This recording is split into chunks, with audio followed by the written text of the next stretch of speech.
Good morning, friends. A storm rarely announces itself with thunder at first. It starts with a whisper in the air, a shift in the wind, a stirring in the sky.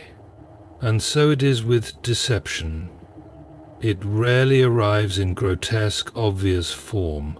No, it moves quietly, speaks sweetly, and often wears the most enchanting face. The enemy has never been foolish in his ways. He is cunning, subtle, and patient. Deception does not strike like a hammer. It seeps in like water through the cracks, unnoticed until the foundation begins to crumble. The devil never openly declares war. He whispers, suggests, and plants seeds of doubt, waiting for them to take root. Evil rarely announces itself with horns and fire. More often it appears as something beautiful, something desirable, something that promises wisdom while secretly weaving destruction. From the beginning, the enemy's greatest weapon has been deception. He did not confront Eve with a sword, but with a question. Did God really say? A small, seemingly innocent thought. Yet it was enough to twist the heart, to cause hesitation, to open the door for rebellion. The same strategy continues today, not just in the world but in individuals, in relationships, in the very fabric of homes and hearts. Darkness does not always come in grotesque form. It comes through charm, through reason, through voices that claim to bring freedom but lead only to chains. In the Bible, we are said that Satan disguises himself as an angel of light. He does not come as a monster, he comes as something good, something that appeals to the desires of the heart. And so it is with those who walk in his ways. There is a kind of woman who carries this spirit, not always loud, not always obvious, but with marks that reveal the deeper truth. She speaks in ways that sound wise, but twist reality. She carries herself as enlightened, but seeks to bend others to her will. Her words are smooth, but her intentions are sharp. She offers something that appears sweet, but leaves bitterness in its wake. The world often celebrates such a woman, calling her strong, independent, self-sufficient. But strength without submission to God becomes a weapon of destruction. Independence without wisdom turns into isolation. Self-sufficiency without humility leads to ruin. The enemy does not destroy with force. He destroys by turning what was once good into something unholy. In the Bible, we are said that there is a way that seems right to a person, but in the end it leads to death. This is the essence of deception. It feels right, looks good, and yet beneath it all there is emptiness, destruction, and sorrow. The woman who follows this path may believe she is building herself up, but in reality she is tearing herself down. She may think she is gaining power, but she is being led into darkness. To see through deception, one must look beyond the surface. Discernment is not about what appears right, but about what is truly good. It is about seeing with spiritual eyes, not just natural ones. And most importantly, it is about measuring everything against the unchanging truth, for without truth, deception will always find a home. The enemy does not always attack with swords and fire. Sometimes he works in whispers and shadows. The battle for truth is not always loud. Often it is a slow erosion, a quiet war waged in the unseen places of the heart and mind. The greatest lies are not always spoken. They are often felt, assumed, and accepted over time. The devil does not need to destroy overnight. He only needs to plant enough doubt, enough pride, enough self-will for a person to walk willingly into ruin. In the Bible, we are said that our struggle is not against flesh and blood, but against rulers, authorities, and the spiritual forces of evil in unseen realms. The war is not just physical, but spiritual, and those who are blind to it are often the most vulnerable. The enemy does not fight fairly, nor does he always come with open threats. He moves through culture, through desires, through the idea that one's own will is supreme. He does not just attack churches, he infiltrates them. He does not just oppose righteousness, he twists it, reshapes it into something almost true but deeply corrupt. There is a kind of woman who has fallen into this deception, not realizing she has become an instrument of destruction. She does not need to be overtly wicked to do the enemy's work. Sometimes it is the woman who refuses to submit to truth, who calls rebellion strength, who believes love is something she controls rather than something she surrenders to. She may not see herself as an enemy of righteousness, but by her choices, by her words, by the way she manipulates and distorts, she leads others into darkness. The world does not recognize this war because it has redefined what is good and what is evil. It has taken what God ordained as order and called it oppression. It has taken what is holy and called it restrictive. In the Bible, we are said that there will come a time when people will call good evil and evil good. This is the war that is raging, not one fought with weapons but with deception. And the most dangerous deception is the one that goes unnoticed. A woman who walks in this path believes she is free, but she is not free. She is bound by her own desires, her own pride, her own need to control. She believes she is wise, but her wisdom is the kind that leads to destruction. She believes she is strong, but her strength is the kind that isolates, wounds, and ultimately consumes. The war is not just around her, it is within her, and without truth, without submission to what is greater than herself, she is not winning. She is being used. The war on goodness is not always declared with force. It is fought in the heart, in the small choices, in the silent rejection of what is right. And those who do not recognize it may find themselves on the wrong side without even realizing they have crossed the line. Corruption rarely begins as something obvious.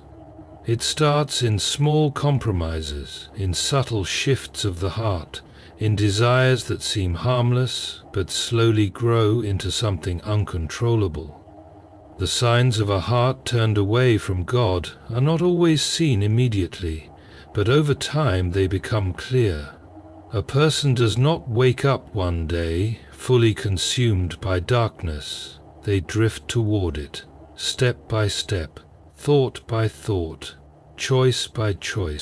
In the Bible, we are said that the heart is deceitful above all things and beyond cure. Who can understand it?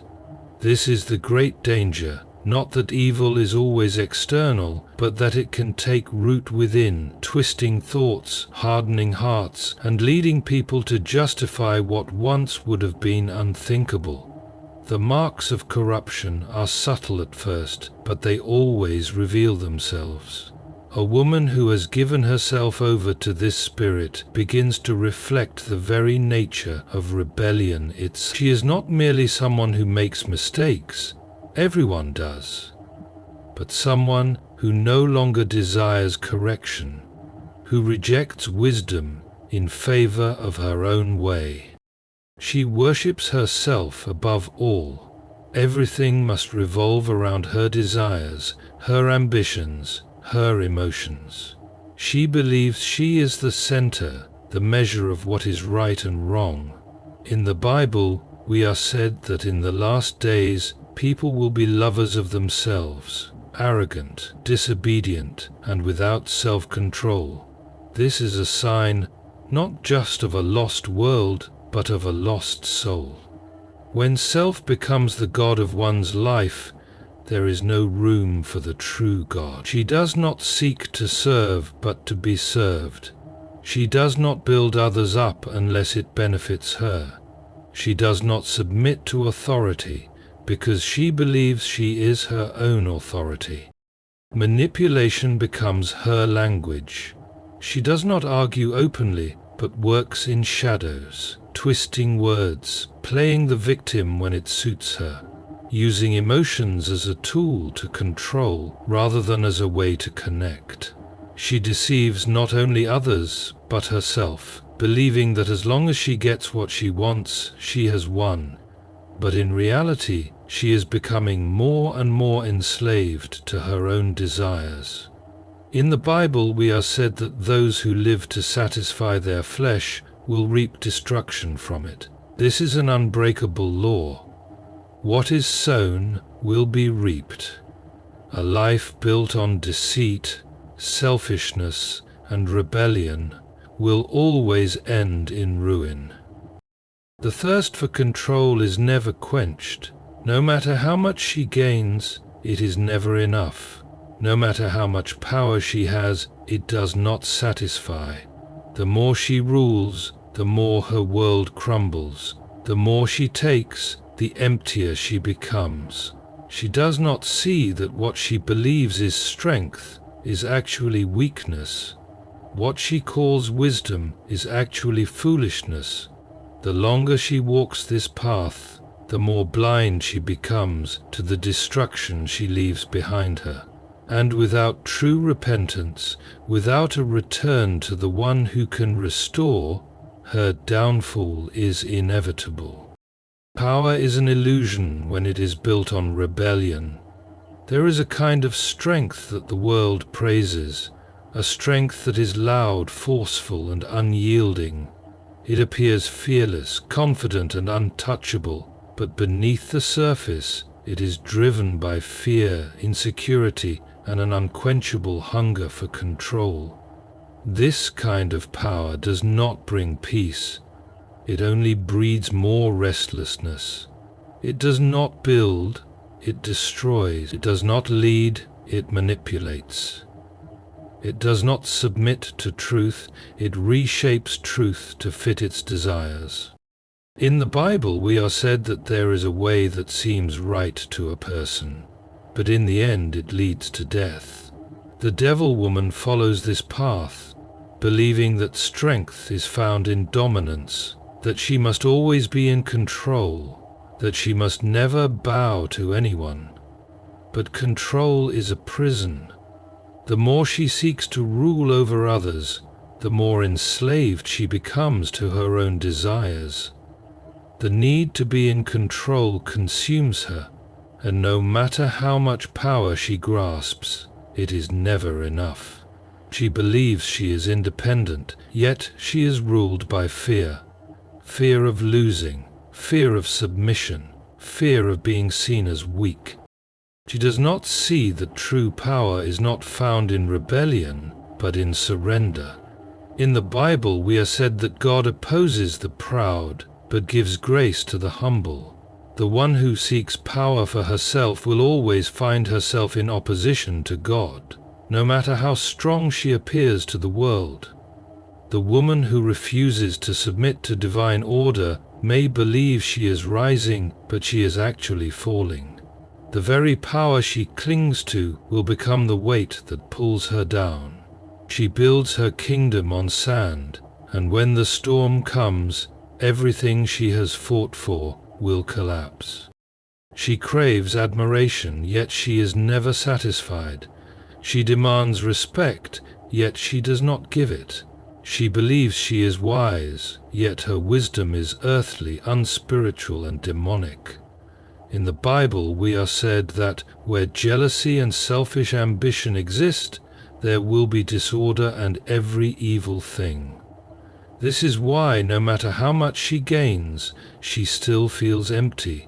No matter how much she controls, her world remains chaotic. The more she fights for dominance, the more she isolates herself, until the very things she once sought, love, security, and fulfillment, become unreachable.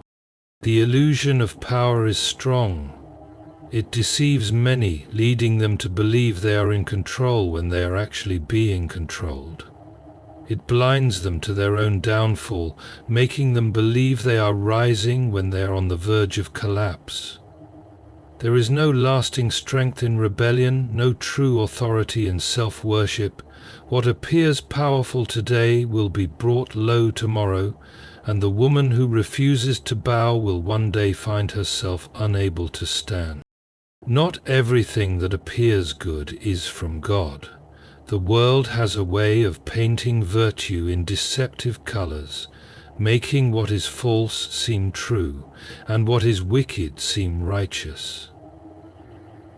There is a kind of woman who carries herself with confidence, who speaks with eloquence, who moves through life, appearing strong and wise, yet at her core, she is not what she seems. She is not guided by the Spirit of God, but by something else, something self-serving, something destructive, something that resists truth while claiming to embrace it. It is easy to be deceived by appearances, but true discernment goes beyond what is seen and looks at the fruit. In the Bible, we are said that by their fruits you will know them. A person may speak well, dress well, and act well, but if the fruit of their life is manipulation, strife, and disorder, then their true nature is revealed. The woman who follows her own desires above all else will always leave behind signs of her rebellion. She may pretend to love, but her love is conditional. She may claim to care, but her care is only for those who serve her purposes. She may appear humble, but in her heart she is full of pride. What she presents to the world is a mask, carefully crafted to keep others from seeing what truly lies beneath. She does not value truth unless it benefits her. She twists words to fit her own narrative, reshapes morality to excuse her actions, and surrounds herself with those who will not challenge her. In the Bible, we are said that there will be those who have a form of godliness but deny its power. This is the woman who speaks of righteousness yet refuses to submit to it. She picks and chooses what suits her, discarding anything that requires humility, obedience, or sacrifice. She claims to be wise but rejects correction. She claims to be independent, but is bound by her own desires. The test of spirit is not in what someone says, but in what they produce. A good tree cannot bear bad fruit, and a bad tree cannot bear good fruit. The woman who operates under deception may fool many for a time, but the truth always comes to light. The people closest to her will feel the weight of her ways. Relationships marked by control rather than love, conversations filled with flattery rather than honesty, a life centered on self rather than on God. Many will be deceived because they look only at the surface. They will be drawn in by charm, by beauty, by the appearance of goodness, failing to see the emptiness beneath it all. In the Bible, we are said that even Satan disguises himself as an angel of light. If this is true of the enemy, how much more should one be cautious of those who claim to walk in truth but refuse to live by it? Without discernment, many will follow paths that seem right but lead only to destruction. Darkness never reveals itself as darkness at first. It moves silently, blending in, working its way into places of influence, into hearts that are unguarded, into minds that are eager for what seems new and enticing. There is a kind of woman who operates in this way, not through open destruction, but through subtle persuasion, through words that twist, through emotions that cloud judgment. She does not storm in with force, but rather weaves herself into the lives of those around her, drawing them away from what is true without them even realizing it. In the Bible, we are said that the enemy prowls around like a roaring lion, seeking whom he may devour. But not every attack comes with a roar. Some come with a whisper, a suggestion, a carefully planted thought.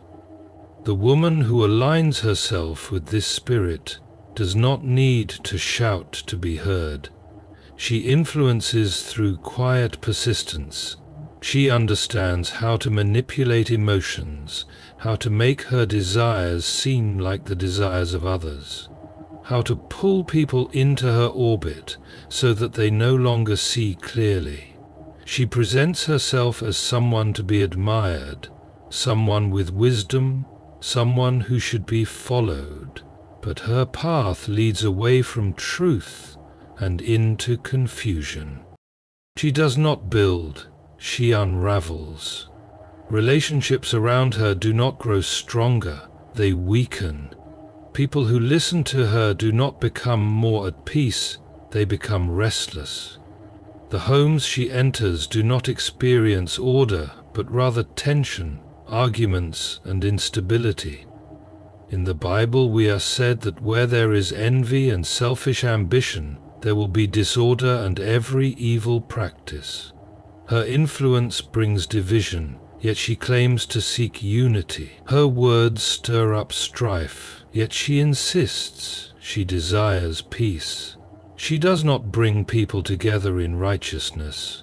She gathers them around herself, around her opinions, her desires, her need for control.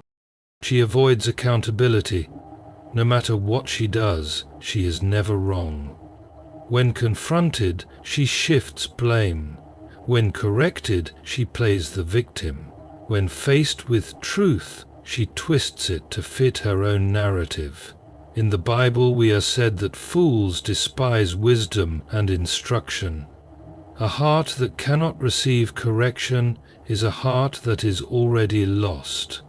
She does not grow because she refuses to be pruned. She does not repent because she does not see her own sin. She does not change because she believes she is already above the need for transformation.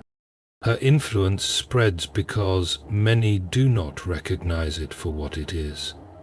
People excuse her behavior, overlook the warning signs, and assume that because she speaks well or appears confident, she must be someone worth following. But the fruit tells the truth. What is hidden in darkness will always be exposed. No deception lasts forever.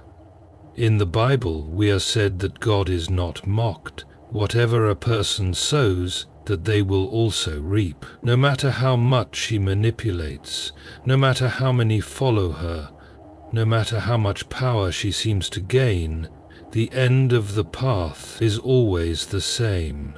The seeds she plants will grow, and in the end she will harvest exactly what she has sown. Deception is never without consequence. What is sown in darkness will one day be revealed in the light. No one can walk in rebellion forever without facing the harvest of their choices. The woman who operates in manipulation, selfish ambition, and control may believe she is gaining power, but she is only digging a deeper pit for herself. In the Bible, we are said that pride goes before destruction, and a haughty spirit before a fall. No matter how much she justifies her ways, no matter how many people she deceives, truth always prevails. The warning is clear. Those who refuse correction, who reject wisdom, and who place themselves above divine order will not stand in the day of reckoning. But there is always a path back, if the heart is willing, if repentance is genuine, if surrender is complete. Without this, the fall is inevitable, and the consequences cannot be undone.